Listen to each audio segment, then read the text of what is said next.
পাপ কোনোদিন বাপরেও ছাড়ে না। আমার খুব কষ্ট লাগছিল যখন কে বেগম খালেদা জিয়া ক্যান্টনমেন্ট থেকে আসলে ওনাকে বিদায় করে দেওয়া হয়, তখন আমার খুব কষ্ট লাগছিল। কারণ এই বাড়িটা, এই গড়টা ওনার ছিল, কিন্তু ওনাকে ওনার বাড়ি থেকে, গড় থেকে কিন্তু বিদায় করে দেওয়া হয়েছিল। আর এটা করেছিল শুধু ক্ষমতার পাওয়ার দেখিয়ে।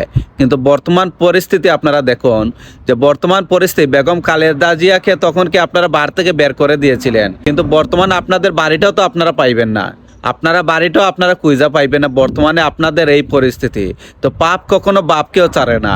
আপনার বাবা ভুল করেছে, আপনার বাবা যতটা ভুল করেছে তার চেয়ে হাজার গুণ ভুল আপনি করেছেন, কিন্তু আজকে আপনার জন্য আপনার বাবার স্মৃতিটাও রাখলো না।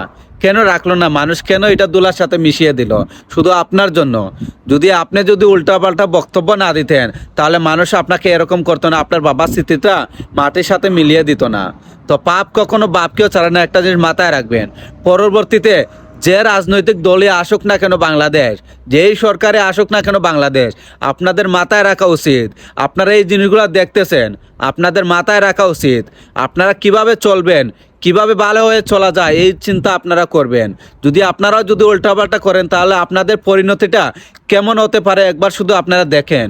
বর্তমান পরিস্থিতি দেখে আপনারা একটু হুঁশিয়ার হন, কারণ আপনারা পরবর্তীতে যদি সরকার হয়ে আসতে চান, আপনারা কিভাবে চলবেন আপনারাই ভালো করে জানেন। এমন কিছু কইরেন না যে আপনার পরিণতিটা এভাবে হয়।